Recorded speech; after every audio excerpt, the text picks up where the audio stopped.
सरस्वती नमस्तुभ्यं वरदे कामरूपिणि विद्यारंभं करिष्यामि सिद्धिर्भवतु मे सदा।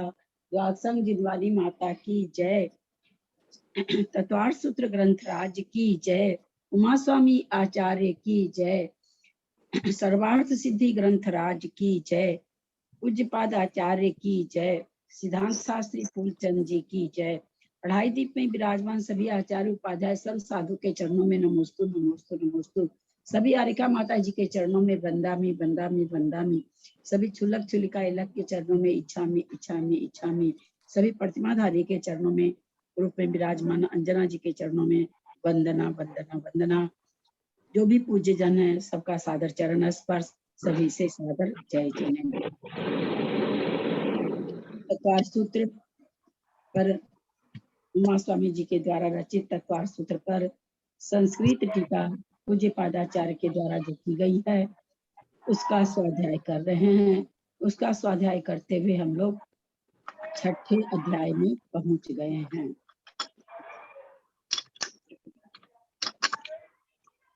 छठा अध्याय का 9वां सूत्र।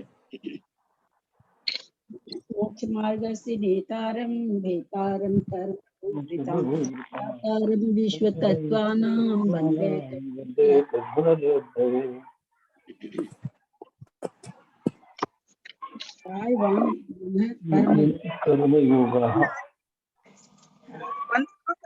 किसकी चूचू चूचू बहुत आवाज है। आश्रव शुभ पुण्यस्य शुभ पापस्य स कसाया कसायो सांप्रायिकेर्या पथयो इंद्रिया कसाया व्रत क्रिया पंचविंशति संख्या पूर्वस्य भेदः। तीव्र मंद ज्ञाता ज्ञात भावाधिकरण वीर्य विशेषभ्यस्तद विशेषः। अधिकरणं जीवा जीवः। आद्यं समरम समारंभारंभ योग कृत कारितानुमत कषाय विशेष त्रिश चतुष चैकशः। 9वां सूत्र जो आज होगा। निर्वर्तना निक्षेप संयोग निसर्गा द्वि चतुर्द्वि त्रिभेदा परम। परम पर का दूसरे का जीव अधिकरण दो तरह का बताया गया था, जीवाधिकरण और अजीवाधिकरण। ऊपर जीवाधिकरण का 8 नंबर के सूत्र में हो चुका। अब अजीवाधिकरण के बारे में कह रहे हैं कि अजीवा परम माने बाद वाला, दूसरा वाला, पर माने दूसरा अथवा और अन्य। क्या है बोलते? निर्वर्तना निक्षेप संयोग निसर्ग। निर्वर्तना निक्षेप संयोग निसर्ग, इनको क्रम से लगा लेना। कैसे? द्वि दो प्रकार के निर्वर्तना, चतुः ऊपर रेप है उसका विसर्ग बन गया चतुः। निक्षेप कितने प्रकार का? 4 प्रकार का। संयोग संयोग कितने प्रकार का? चतुः के बाद फिर द्वि है तो प्रकार का। फिर निसर्गा निसर्ग निसर्ग कितने प्रकार का? तो कहते हैं 3 प्रकार का। भेदा माने भेद हैं, इनके क्रम से ये भेद हैं अजीवा अधिकरण के। 2 प्रकार की निर्वर्तना, 4 प्रकार का निक्षेप, 2 प्रकार का संयोग और 3 प्रकार का निसर्ग। इस तरह से ये कितने प्रकार का अजीवा अधिकरण है? 4 2 6 2 8 2 11। संस्कृत पढ़ें।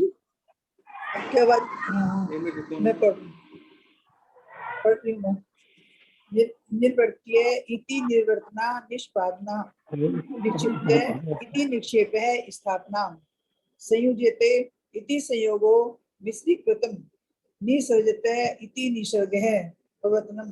एते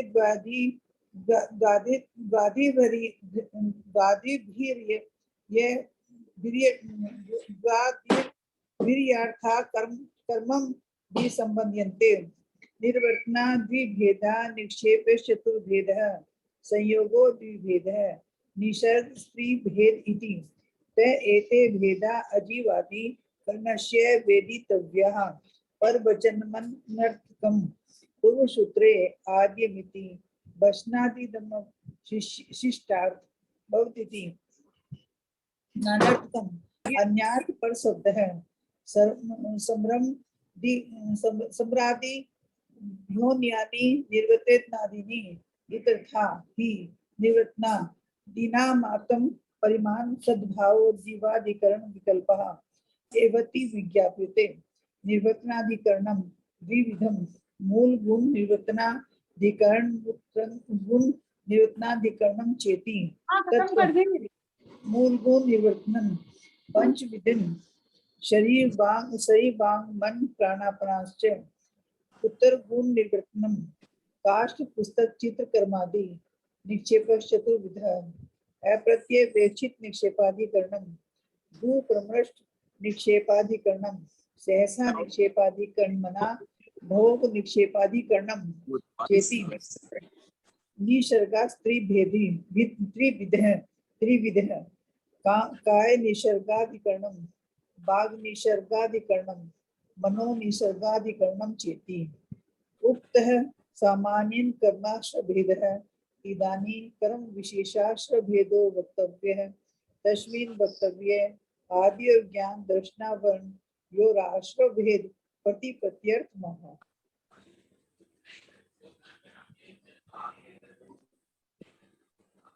इसमें 251 नंबर पेज में दूसरी पंक्ति में है वचनादि दम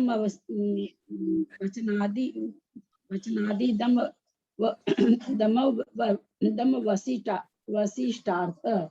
क्या चीज चाहिए? वशिष्ठार्थम, इसका संधि विच्छेद करिए तो वचनादि दम वशिष्ठार्थ।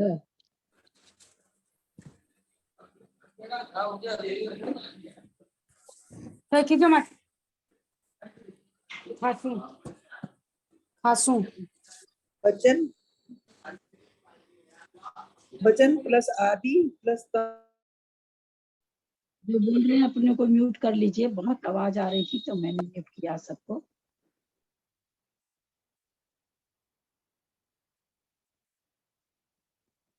बोलिए।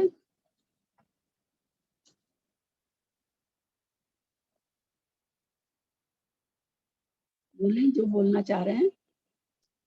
वचनादिदम वशिष्ठार्थम।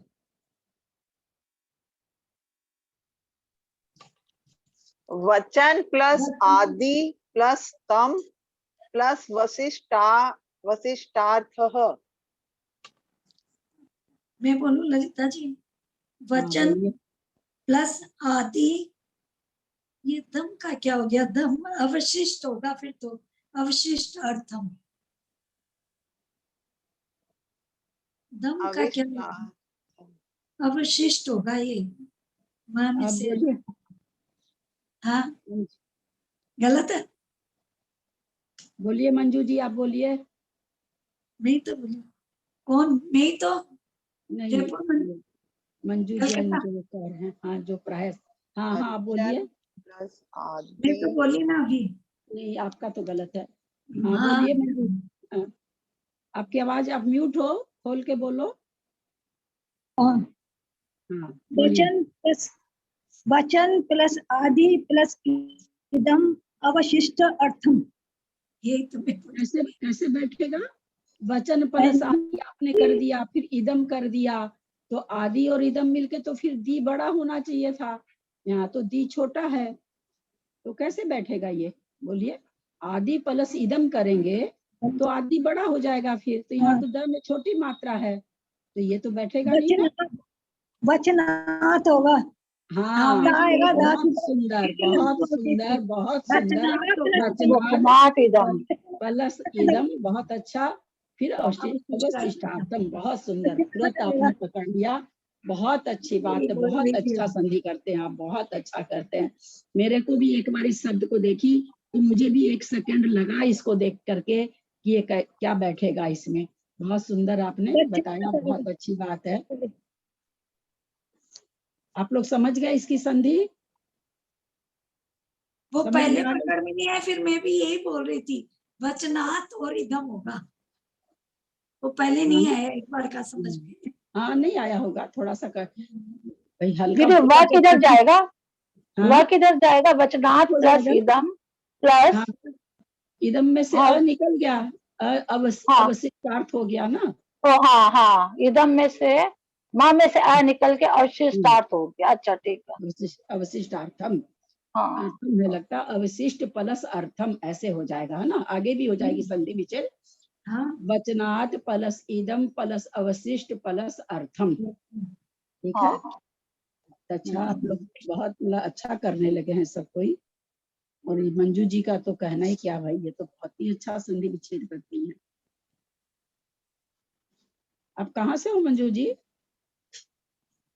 आप म्यूट हो, म्यूट दिल्ली हो। तो है, पारस पारस बिहार से तो हैं। पास मेरे यार आगे तो बैठती हैं, मेरे आगे तो अरे बैठती बाबा, हैं। बार बार भूल जाती हूँ। हाँ, ये तो हाँ, ये मेरे ना आगे तो मेरे को, बैठती हैं। हाँ हाँ याद आ गया, मंदिर में मेरे को धोखा आई थी तो मैं इनको टोकी थी। हाँ याद आ गया।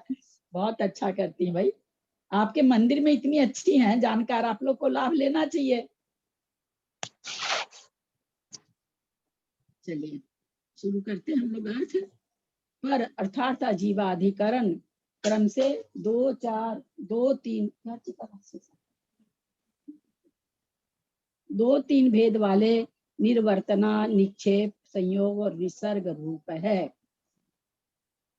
हम लोग को अजीवाधिकरण कितना होता है, हम इससे अपनी अपनी भूमिका में स्वयं को हमको सुधारना है, किसी और को थोड़ी सुधारना है, और को तो कोई सुधार भी नहीं सकता है। हम अपना अपना देखें इसमें कि हम अजीवाधिकरण के द्वारा कितना आश्रव हमें होता है, उस आश्रव को हम कैसे कम करें, अजीवाधिकरण से हम कैसे बचें, कहाँ बचें, कितना बचें, ये हमको विचार करना है। सूत्र को पढ़ते हुए केवल सूत्र का संधि विच्छेद आदि नहीं सीखना है, हमको अपने जीवन में भी थोड़ा थोड़ा उतारना है। तो कह रहे हैं कि क्रम से 2 4 2 3 भेद वाले निर्वर्तना, निक्षेप, संयोग और निसर्ग रूप है। निर्वर्तना का अर्थ निष्पादन करना है, रचना करना है। यहाँ पर इन्होंने शायद नीचे दिया है क्या, विशेष अर्थ दिया है क्या इसमें? ना, मेरे को करना पड़ेगा। तो निर्वर्तना का अर्थ निष्पादन है, रचना है। विशेष अर्थ नहीं दिया है दीदी, हाँ, विशेष हाँ, अर्थ नहीं दिया है। हाँ नहीं दिया है।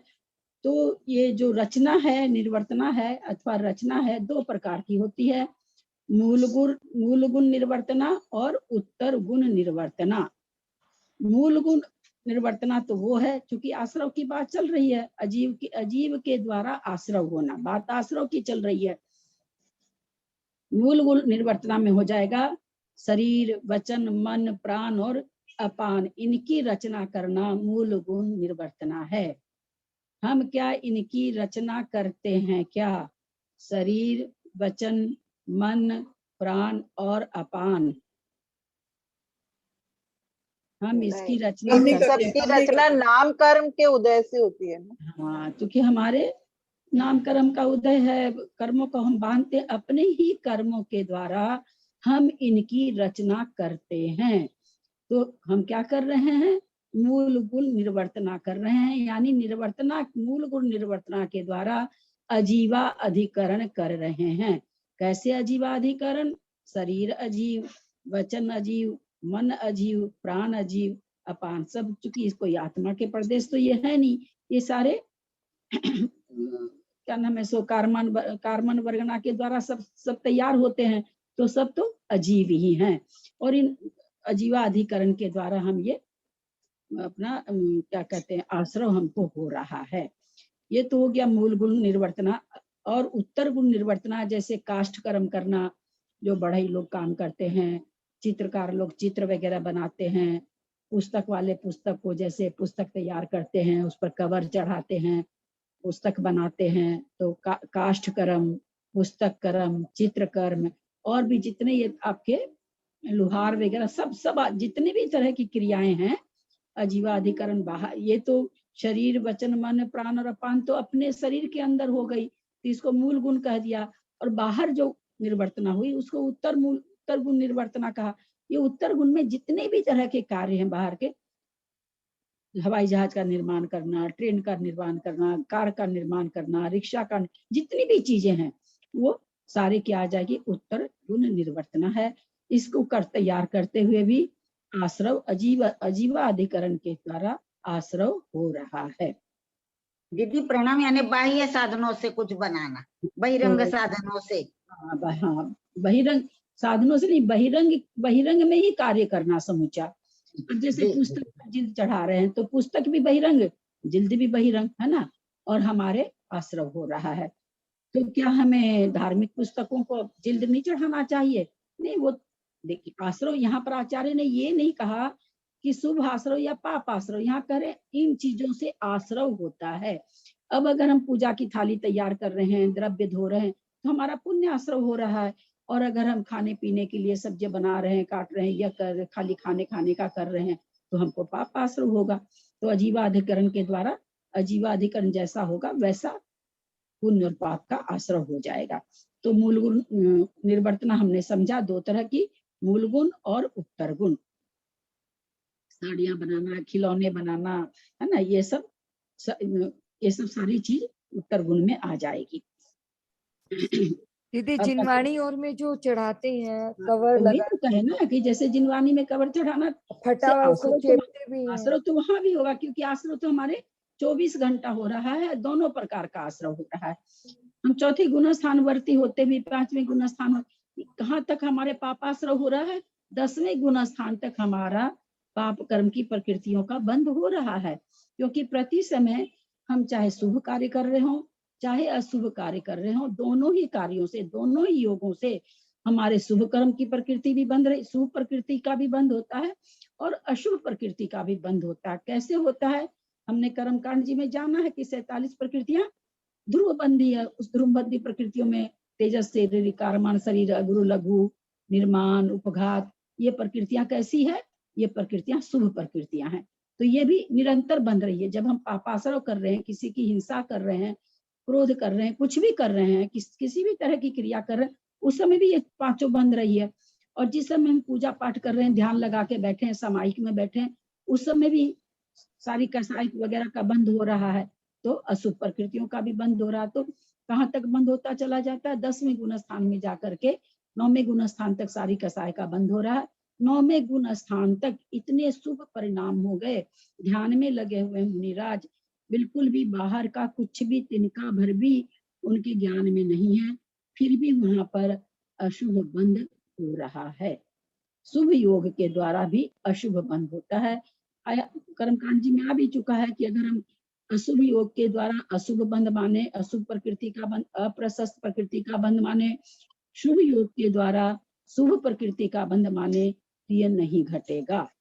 क्योंकि कुछ प्रकृतियां निरंतर बंदी हैं, ध्रुव बंदी हैं, जब तक बंध की छुट्टी नहीं होती है, उसमें पुण्य प्रकृति भी है और पाप प्रकृति भी है। तो इस तरह से दोनों ही तरह की प्रकृति का बाकी कसाय के अनुसार पुण्य पाप प्रकृतियों में भाग पड़ेगा, वो एक अलग विवेचन है। दीदी प्रणाम, ये अभी जो हम स्वाध्याय कर रहे हैं तो ये काय में जाएगा? कैसा लेंगे इसको? अगर आप स्वाध्याय करते हुए, जैसे मेरे जैसा भी आदमी बीच में कुछ घर की तरफ देख लेते हैं, क्योंकि हम बेंगलोर में तो है नहीं, कलकत्ता में है, तो हमको घर भी संभालना पड़ रहा है। तो शायद हो सकता है उस समय मेरे थोड़ा सा पाप का आश्रय होता हो, है ना। तो जिसका जैसा उपयोग उसका वैसा आश्रय। कोई बिल्कुल इसी में लगन में लगा हुआ तो उसको सारा पुण्य आश्रय हो रहा है। तो जिनवादी का ये करते, लेकिन इस समय भी हमारे 5 ज्ञानावर्णी का भी बंद हो रहा है, 4 दर्शनावर्णी का भी बंद हो रहा है, सारा बंद हमको ज्ञानावर्णी का भी बंद हो रहा है हमारे, क्योंकि निरंतर बंदी प्रकृति है। 10वें गुण स्थान में जाके बंद भी छुट्टी होती है इनकी। तो हमारा तो मान लीजिए चौथा, मान लीजिए बेसी से बेसी, तो इसका तो बंद हमको हो ही रहा है ना। तो इसलिए बंद तो निरंतर बंदी प्रकृति, जो बंद विच्छुत्ति जहाँ होती है वहां तक वो निरंतर बनती है, चाहे आप योग कोई भी करते रहें। हाँ, यहाँ पर ये कह सकते हैं, यहाँ अशुभ कर्मों की नियम से निर्जरा हो रही है, शुभ कर्मों की निर्जरा नहीं होती है। शुभ कर्म भोग के ही काटने पड़ते हैं, अशुभ कर्म की निर्जरा होती है अगर हमारा उपयोग शुभ है तो। यहाँ पर स्वाध्याय करते हुए हमारे अशुभ कर्म की निर्जरा तो हो रही है, पर बंद दोनों तरह का हो रहा है, अशुभ का भी शुभ का भी। निर्वर्तना निक्षेप, निक्षेप किसे कहते हैं, इसके भेद कितने हैं? निक्षेप मतलब रखना, है ना, कोई किसी चीज को रखना, ये निक्षेप कहलाता है। इसके 4 भेद हैं। इसमें तो कुछ भी नहीं दिया।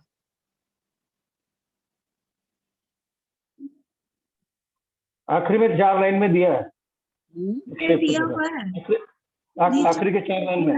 आप देखिए 40, इसको पढ़ते हैं, इसको देखते हैं क्या कह रहे हैं 40 में, फिर उसकी व्याख्या करते हैं।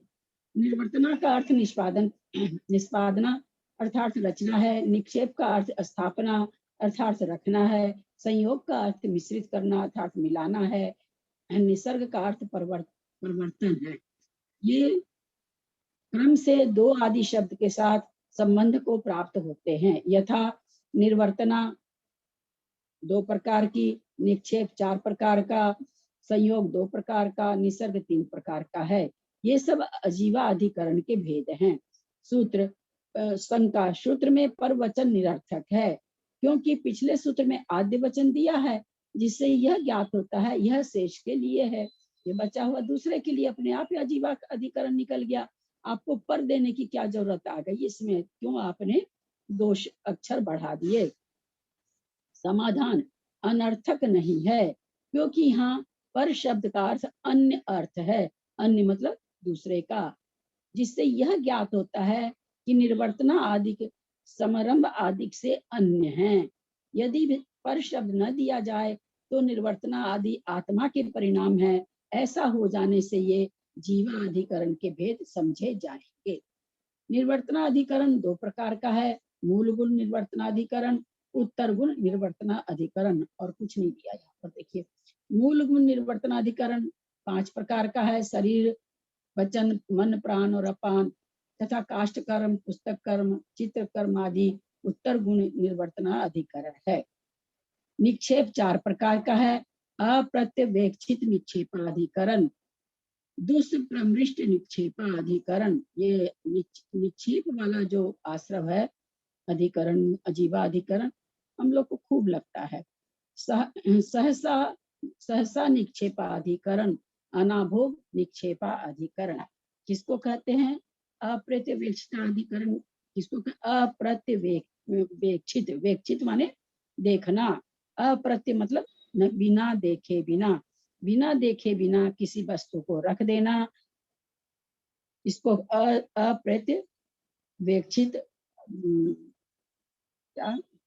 अधिकरण कहते हैं। दूसरा फिर क्या है?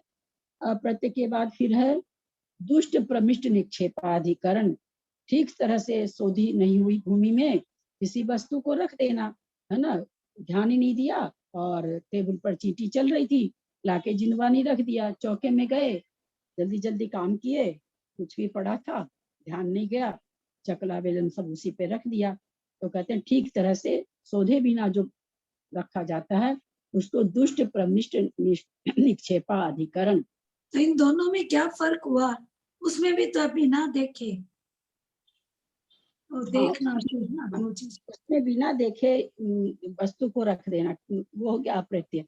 इसमें क्या करा? ठीक तरह से, जैसे आपने देखा तो सही पर अच्छे से नहीं देखा, है ना। ये दूसरे वाले में आपने उड़ती नजर तो डाली लेकिन आपने बढ़िया से नहीं देखा और जीव का सावधानी, असावधानी, प्रमाद।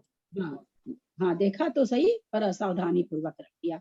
सहसा निक्षेपाधिकरण, फटाक से किसी चीज को रख देना। फटाक बाजार जाना है, देरी हो रही है, साड़ी खोली, यूं बेड पर फेंका, है ना, चाहे यूं टेबल पर फेंका, साड़ी पहनी, भागे। अब वो साड़ी जो हमने फेंकी वहां पर क्या था क्या नहीं, हम तो अपना फेंके और चलते बने, है ना। फटाक से पैर, ये अप्रत्यय वाले जैसा ही नहीं हुआ क्या? तीसरा वाला, उसमें भी बिना देखे रख देना और ये भी बिना देखे साड़ी फेंक देना। यहाँ वहां पर वो शीघ्रता पूर्वक नहीं कर रहा है, यहाँ शीघ्रता, सहसा, सहसा मतलब शीघ्रता पूर्वक फटाक से रख देना कोई चीज को, है ना। कहीं जा रहे हैं, एकदम हड़बड़ में रहते हैं, कहीं जा रहे हैं, कुछ कर रहे हैं, फटाफट रख देना। यहाँ पर जल्दबाजी में, मतलब जल्दबाजी। परिणामों में थोड़ा थोड़ा अंतर है तीनों में, है ना। हाँ। पहले वाला तो साधारण था, बस स्वभाव ही है कि देखा ना सुना रख दिया वस्तु को, हमने चेष्टा ही नहीं करी देखने सुनने की, है ना। पहले वाले में तो हमने चेष्टा ही नहीं करी, दूसरे वाले में हमने थोड़ा सा देखने सुनने की चेष्टा तो की, पर पूरी तरह से ध्यान लगा करके नहीं किया और सावधानी। वस्तु को रख दिया। और तीसरे वाले में कुछ भी मतलब जल्दबाजी में नहीं। कर दी। हाँ, जल्दबाजी में सहसा किसी काम को कर लेना, सहसा आए फटाक से किताब को बिना देखे रख देने का तो मतलब हुआ कि मेरे मन में ही नहीं था देखने का, हम आए और किताब को रख दिए। सहसा में क्या हम जान रहे हैं कि देख के रखना है, देख के रखना चाहिए, पर हम इतने हड़बड़ में आए फटाक से सहसा रखे और चल दिए या जो भी कर लिए। ये इस तो तरह मतलब से रूटीन में होता ही रहता है, मतलब वहाँ होता ही। पे।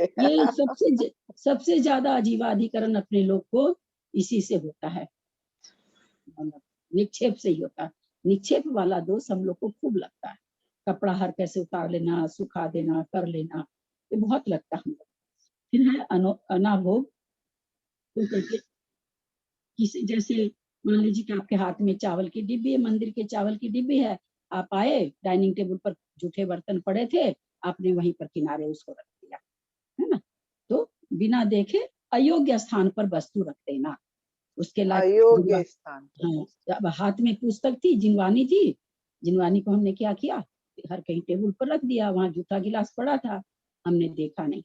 तो इस तरह से अयोग्य स्थान पर, तो अयोग्य स्थान पर सोले के कपड़े हैं, सोले के कपड़े लिए और टेबल पर सब अभी खाना खाए थे और हमने सोले के कपड़े उसी के ऊपर रख दिए, है ना।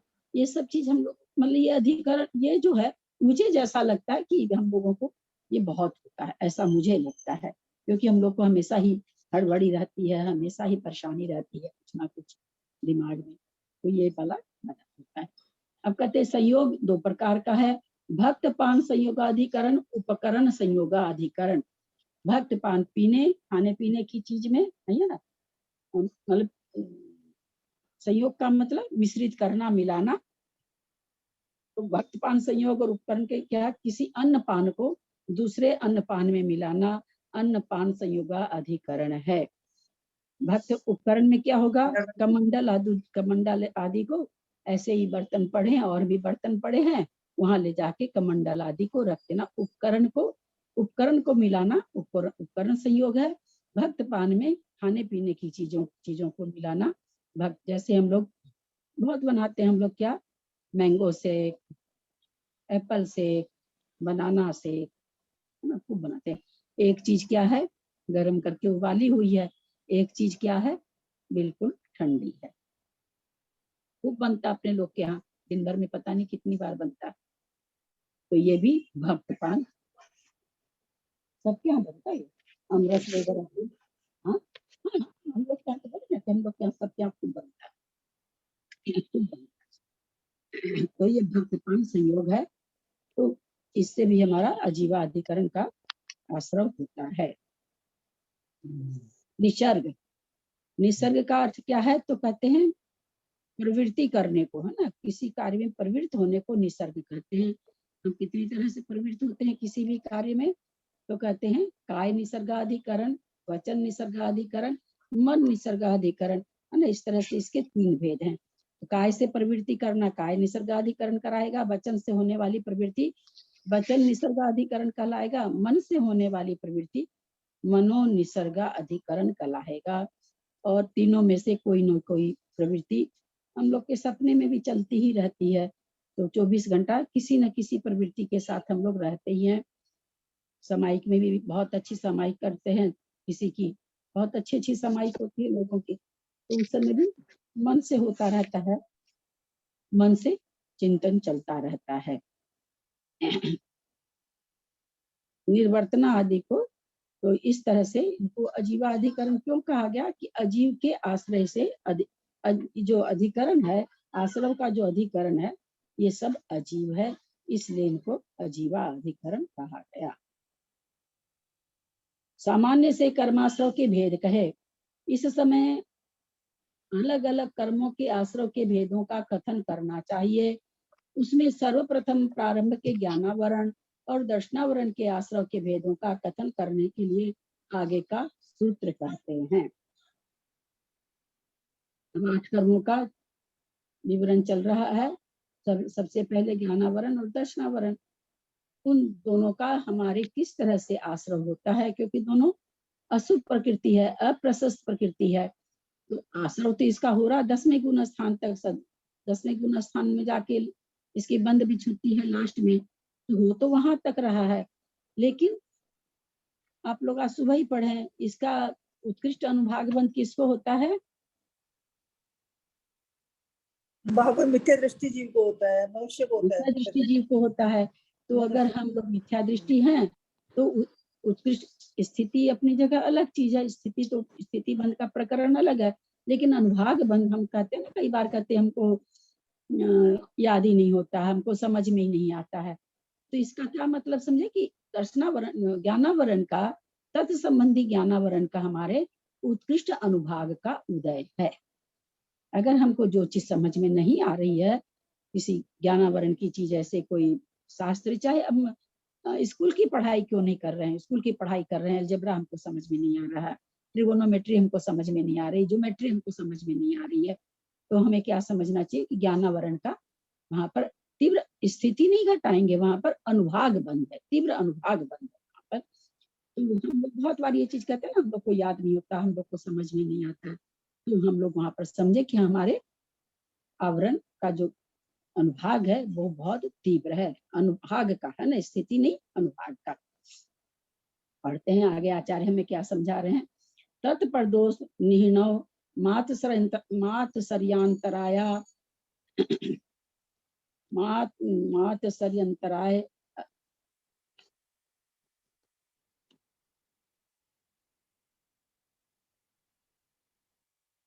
तत्प्रदोष निहिणव मात्सर्यंतराया साधनोपघाता ज्ञान दर्शनावरणयो। एक बार फिर से बोल रहे हैं ठीक से। तत्प्रदोष निहिणव, तत्प्रदोष निहिणव मात्सर्यान तराया साधन, इसमें कुछ गलत है भाई, है क्या कुछ गलत? गलत क्या है तो ललिता जी?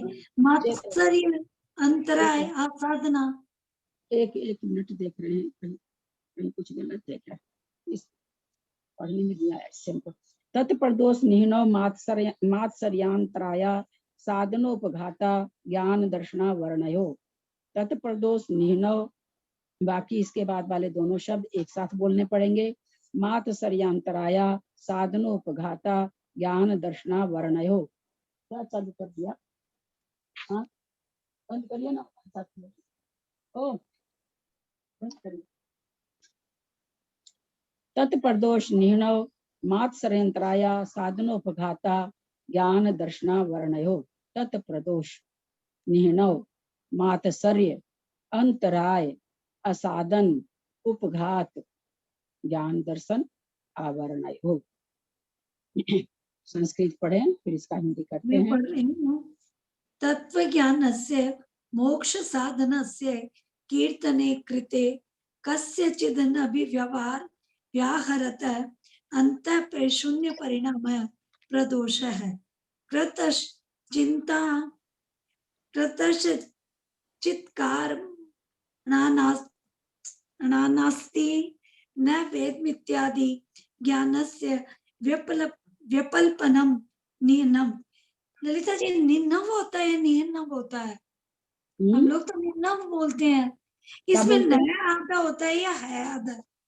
है आधा होगा ना, पूरा होगा तो निन्नव नहीं होगा क्या? हाँ तो निहिणव तो होगा। तत्प्रदोष निहिणव, पहले नया प्रोनाउंस होता है ना निन्नव? नहीं पहले ह होगा निहिणव। नहीं समझ आ रहा मेरे को ये। निन्नव निहिणव होगा, ह पहले होगा न बाद में।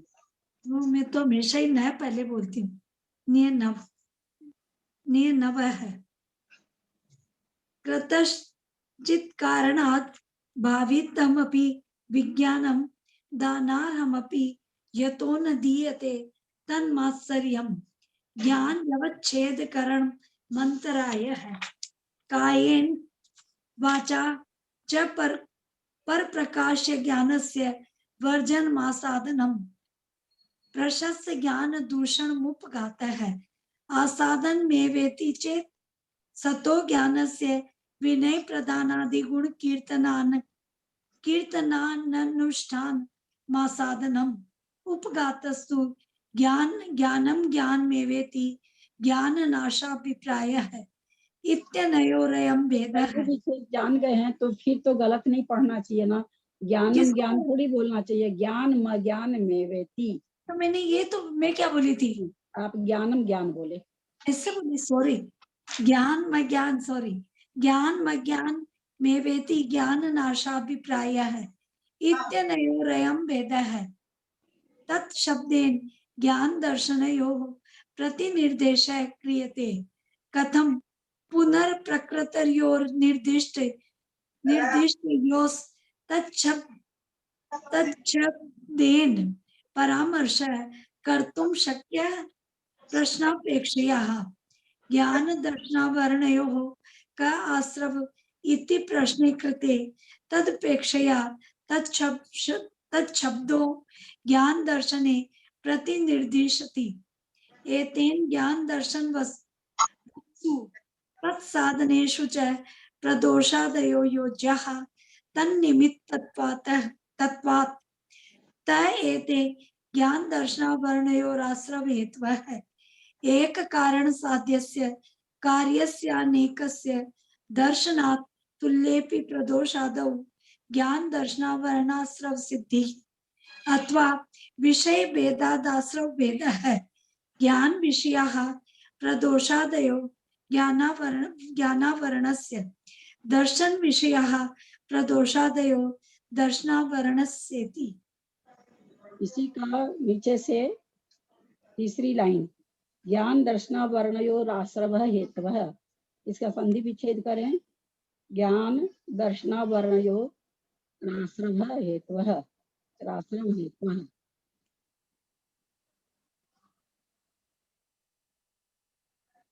कौन सा वाला? इसी की लास्ट की तीसरी लाइन, लास्ट की तीसरी लाइन में ज्ञान दर्शनावरण राश्रव हेतवः। राश्रव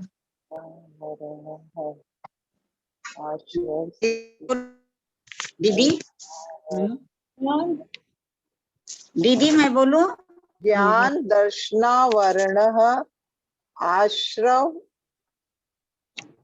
कॉपी में लिखिए, कॉपी में लिखिए सरिता हाँ जी, एक, हाँ दीदी मैं बोलूं, ज्ञान दीदी मैं बोलूं? दर्शनावरण यो हो मैंने विसर्ग आश्रव हेतव है। बहुत सुंदर। ज्ञान दर्शनावरणयो, र का विसर्ग बन गया, र में से आ बाहर आ गया, आश्रव हो गया। बहुत सुंदर, समझ में आ गया होगा सबको।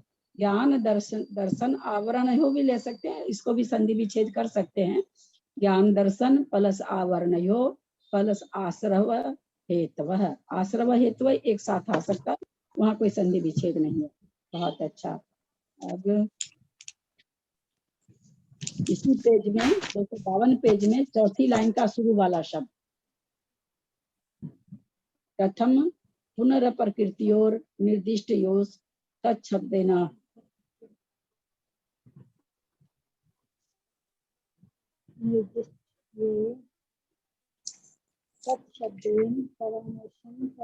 वापस बोलिए ना, क्या पूछा आपने? हाँ कहाँ पूछा? वापस बोलिए ना। 252 पेज में तीसरी पंक्ति का पहला शब्द, चौथी पंक्ति का पहला शब्द। हाँ दीदी मैं बोल रही हूँ, कथम तो ठीक है, कथम पुनः ये विसर्ग हो जाएगा, हाँ प्रकृत योह विसर्ग हो जाएगा, निर्दिष्ट योह विसर्ग हो जाएगा, तत् हलंत शब्देत प्लस शब्देत, शब्देन, चलिए ठीक है शब्देन, क्या? हाँ शब्देन। ठीक है फिर क्या? से मैं बोलती हूँ, नहीं एक बार फिर, अच्छा ठीक है, बोलिए बोलिए, फिर से बोलिए। हाँ फिर से बोलती हूँ, कथम ठीक है, पुनः विसर्ग है प्लस प्रकट यो विसर्ग, निर्दिष्ट यो विसर्ग, तत् हलंत प्लस शब्देन। अब कौन बोलना चाह रहे हैं? मंजू जी, कुछ निर्दिष्ट गलती है नहीं क्या? होगा, अनिर्दिष्ट होगा, हाँ, अनिर्दिष्ट, अनिर्दिष्ट। मंजू जी क्या क्या गलती है? निर्दिष्ट भी होगा, ठीक है, आप जो बोले हैं बिल्कुल होगा। कथम पुनः प्रकृतयोः अनिर्दिष्टयोः तत् शब्देन, शब्देन का शब्देन हो जाएगा क्या? हाँ वो तो शब्देन हो जाएगा, छह का हाँ। वहां पर हो गया। हाँ ठीक है। हाँ, बोलिए मंजू जी, सही है क्या? मंजू जी दिल्ली, पुनः शब्देन तो आना सही है। गलती पकड़िए इसमें। इन्होंने कहा पुनः प्लस प्रकृति हो तो फिर पुनः अनिर्दिष्ट। अप्रकृत, हाँ निर्दिष्ट पुनः अप्रकृत होगा। हाँ बहुत सुंदर, पुनः प्लस हाँ। अप्रकृति होगा, क्योंकि र पूरा है उसमें से आधे का हलन तो अ बचा हाँ। ना, तो अप्रकृत। हाँ बस ये चीज है ना। उन्होंने हीरा जी ने 2 गलती करी, अनिर्दिष्ट भी हाँ। नहीं बोला, अप्रकृतियों भी हाँ नहीं हाँ बोला। हाँ फिर जयपुर मंजू जी ने अनिर्दिष्ट तो कर दिया, अप्रकृति नहीं किया। बहुत सुंदर, आप लोग सब कर ले रहे हैं, बहुत अच्छी बात है। अपने आप में गलती पकड़ भी ले रहे हैं, बहुत बहुत अच्छी बात है। सबको आ गया, वो नहीं बोल पाना अलग बात है, अभी क्योंकि जवानी कर रहे हैं। कॉपी पर लिख के करें तो और अच्छा हो जाता है, उसमें कोई ये नहीं है। हाँ, आप लोग कर लिखने सकता से है। ही पकड़ में आता है। अच्छा, इसी में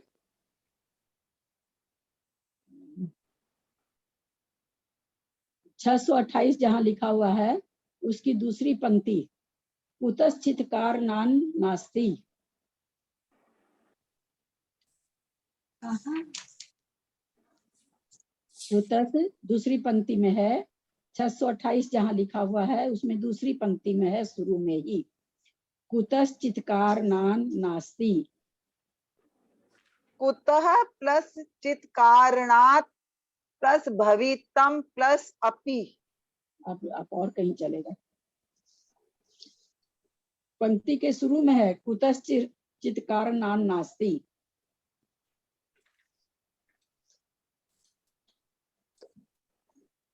कुतः प्लस चित कारणात् प्लस भवितम प्लस अपि। भवितम का है। आप पता नहीं कहाँ से बोल रहे हैं। कौन सा वाला बोल रहे हैं आप? दूसरी पंक्ति का पहला शब्द है। अच्छा अच्छा अच्छा। दीदी मैं बताऊं? अच्छा, मैं तीसरा मैं बोल चित् दूं? कारणात् न अस्ति, न अस्ति, न अस्ति। हाँ फिर से बोलिए एक बार। हाँ। आवाज आ रही है दीदी मेरी? नहीं सुन अच्छा, पाई ये थी। वाला डबल फिर न से बोल। का। हाँ थोड़ा नेट प्रॉब्लम। हाँ, कुतः चित् हाँ। कारणात् न अस्ति। हाँ बहुत सुंदर, सब लोग का, आप लोग को बहुत अच्छा तरह से आने लगा, बहुत अच्छा लगता है। चलिए, ज्ञान और दर्शन, थोड़ा सा सूत्र को समझने की कोशिश करिएगा। बहुत भ्रम हो जाता है कई बार हम लोग को कि भाई जिस समय हम दर्शन में किसी के बाधा दे रहे हैं तो हमको ज्ञानावरण का ज्ञान पर आवरण क्यों पड़ेगा, अथवा हम ज्ञान में बाधा दे रहे हैं तो दर्शन पर क्यों पड़ेगा।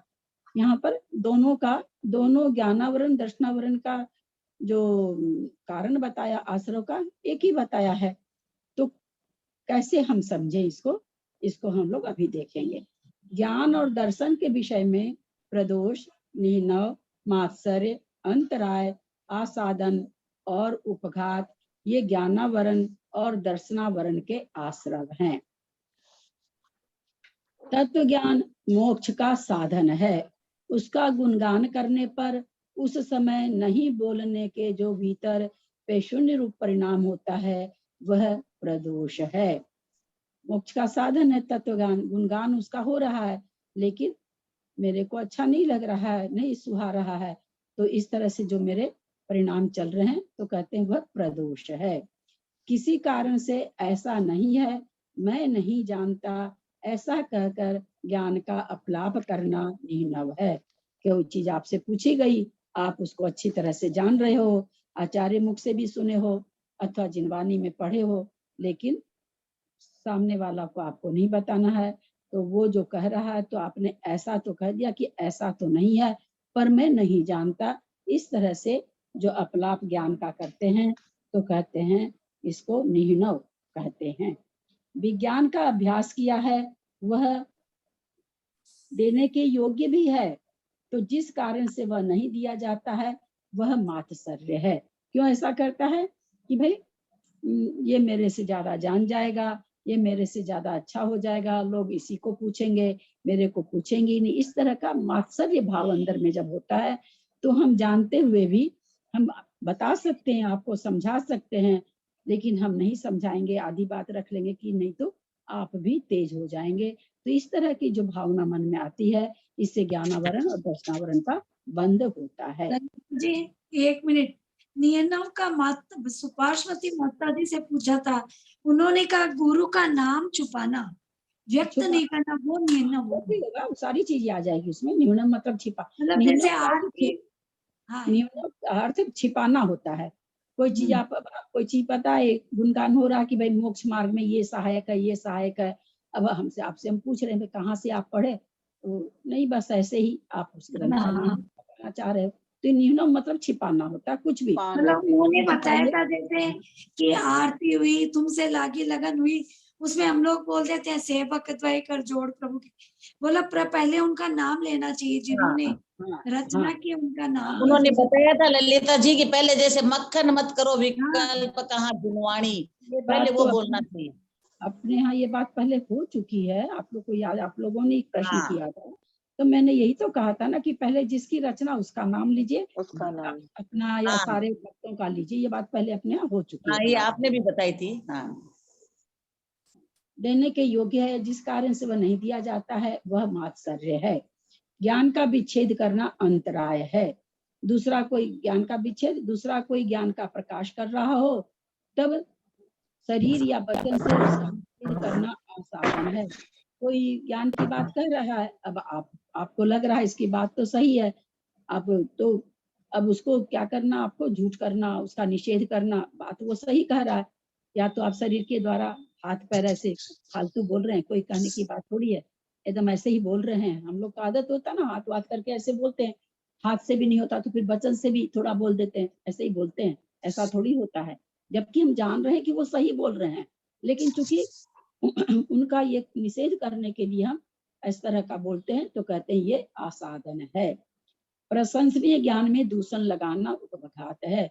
किसी का ज्ञान बहुत प्रशंसा के लायक है, बहुत अच्छा है, कोई प्रशंसा कर रहा, आप सुन रहे हैं, आपको बर्दाश्त नहीं हुआ, कोई ना, उनको आता थोड़ी है, वो तो ऐसे ही बोल जाते हैं, वो तो ऐसे ही कर जाते हैं, इस तरह से उनका ज्ञान सही थोड़ी है, आधी बात उनकी गलत रहती है। इस तरह से जो दूषण लगा देते हैं हम लोग, कहते ये उपघात है।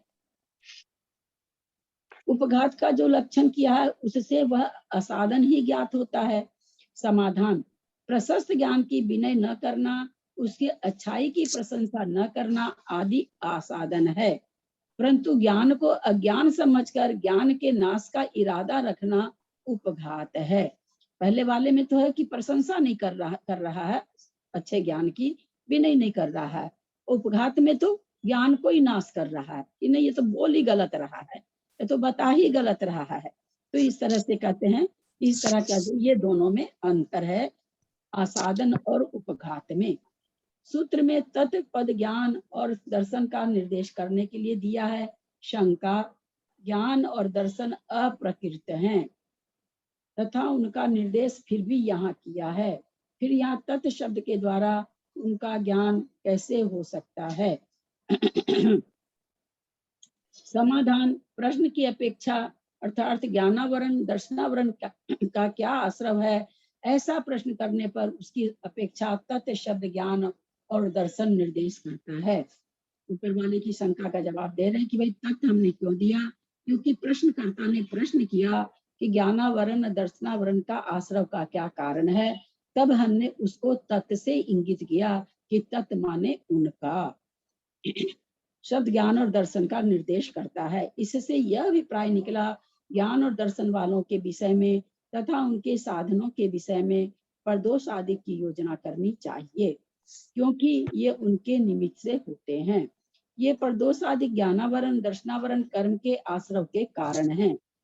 एक कारण से भी अनेक कार्य होते हुए देखे जाते हैं, इसलिए प्रदोष आदि के एक समान रहते हुए भी इनसे ज्ञानावरण और दर्शनावरण दोनों का आश्रय सिद्ध होता है, अथवा विषय के भेद से आश्रय में भेद हो जाता है। ज्ञान संबंधी प्रदोषाधिकरण ज्ञानावरण के आश्रव है। दर्शना संबंधी प्रदोषाधिकरण दर्शनावरण के आश्रम है। लास्ट पंक्ति बहुत अच्छी है। ऐसा हम नहीं समझें कि जिस समय हम ज्ञान में दोष लगा रहे हैं, हमारा दर्शन भी उस समय उसी अनुभाग के साथ बंध रहा है, ऐसा नहीं होता। तो ज्ञान का हम जब जिस समय ये कर रहे हैं, उस समय ज्ञानावरण का आश्रय होता है। जिस समय हम दर्शन से संबंधित ये दोष कर रहे हैं, उस समय दर्शनावरण का आश्रय होता है। यद्यपि दोनों के आश्रय का कारण एक होते हुए भी दोनों आश्रय एक ही गलती से होता हो, ऐसा नहीं है। हमारा जिधर दोष रहेगा, ज्ञान संबंधी दोष रहेगा तो ज्ञानावरण का होगा, दर्शन संबंधी दोष रहेगा तो दर्शनावरण का होगा। इस तरह से आज हमने दो कर्म के आश्रय के कारण को जाना, और जानते हुए हमें ये चेष्टा करनी चाहिए कि हमारे ये दोष नहीं लगे। ललिता जी, ज्ञान में तो ये सब फिट बैठते हैं, दर्शन में इन सबको कैसे फिट करेंगे अपन? मात्सर्य को, उपघात। मात्सर्य तो क्या कहना है, खूब खूब होता है। आप जा रहे हो कहीं दर्शन करने, अब तो मेरे को तो लग गई अंदर, अरे बाबा ये तो बहुत दर्शन कर लेंगे, जैसे क्या करोगे वहां जाके, कल तो वहां पर बहुत मारकाट हुई है, अभी वहां जाके क्या करोगे, वहां का मौसम बहुत खराब रहता है, कल तो पानी बरसा था, कीचड़ ही कीचड़ होगा, गिर पड़ जाओगे तो और मुश्किल होगी, और पूजा छूट जाएगी आपकी। क्या बात करते हैं जी, दर्शन में नहीं होता, सेम चीज होता है। प्रशस्त ज्ञान की विनय न करना, अच्छाई की प्रशंसा न करना। अच्छा, अब बड़े बड़े तीर्थ क्षेत्र का दर्शन करके आए, आपसे बता रहे हैं, है ना, अरे क्या रखा है सिद्ध क्षेत्रों में, प्रतिमा तो सब जगह एक सी होती है, कौन सा सिद्ध क्षेत्र दर्शन करके आ गए तो बहुत बड़ी बात हो गई, सब सारे लगेंगे, सारी चीज लग जाएगी, बिल्कुल लग जाएगी। क्या समय हुआ है? 57। उच्चारण नहीं हो पाता है। फिर उच्चारण के लिए खाली क्लास रखेंगे तो क्या होता ना कि लोग रहते नहीं है, उनको लगता नहीं कि हम लोग सुने, भाग जाते हैं।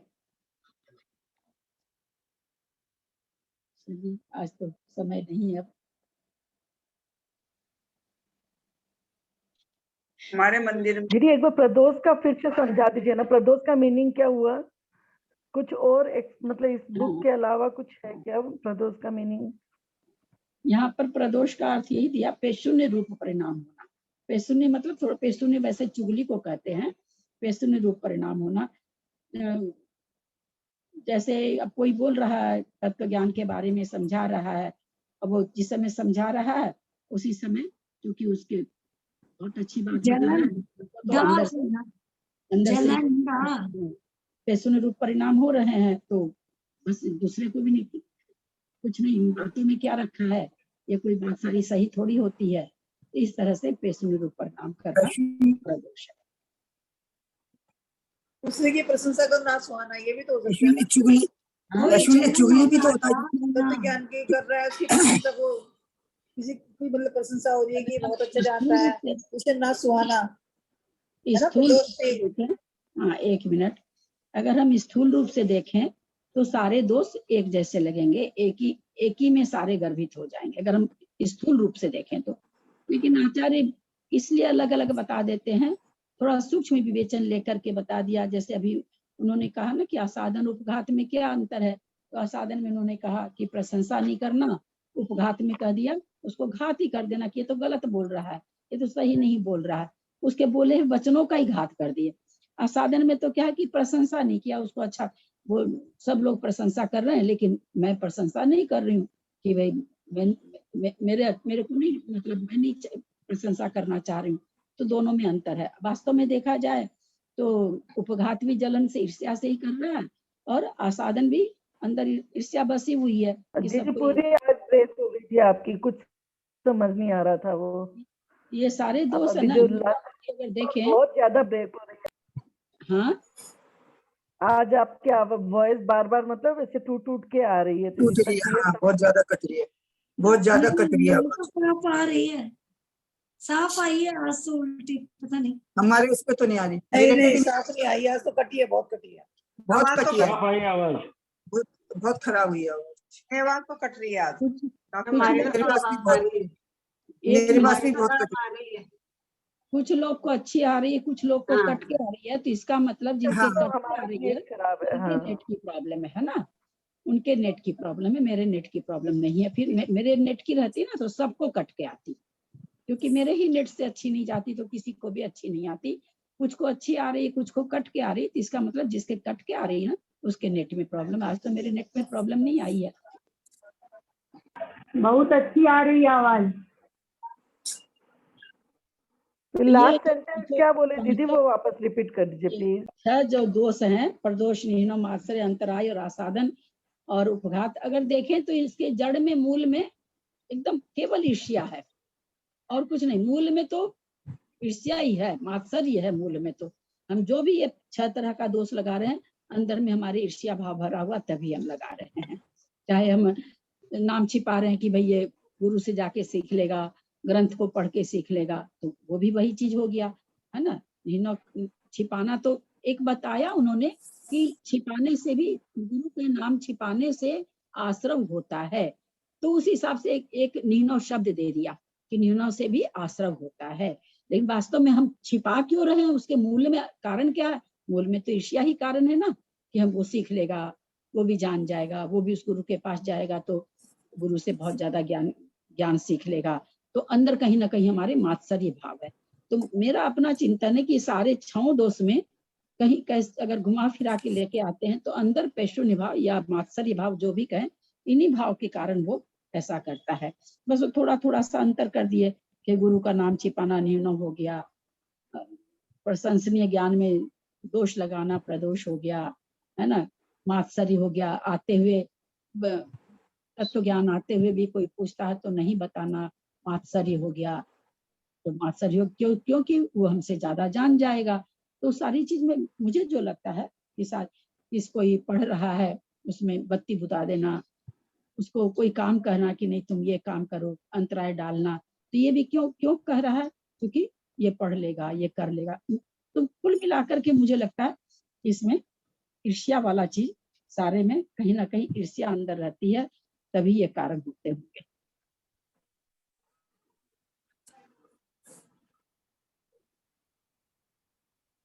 क्लास समाप्त करते हैं। कल सुबह से अपनी नई क्लास चालू होगी, अलौकिक गणित। आप लोगों ने पुस्तक निकलवा ली होगी। निकलवा ली।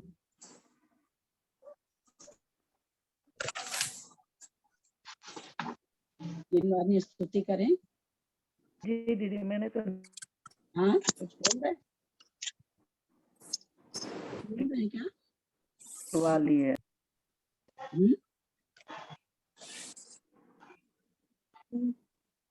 जिनवानी स्तुति करें। वाणी सरस्वती तू जिन देव की दुलारी, स्वाद नाम तेरा ऋषियों की प्राणी, मुनीन्द्र सभी तेरी सी कीर्ति गावे, तुम भक्ति में मगन वो भी न पार पावे।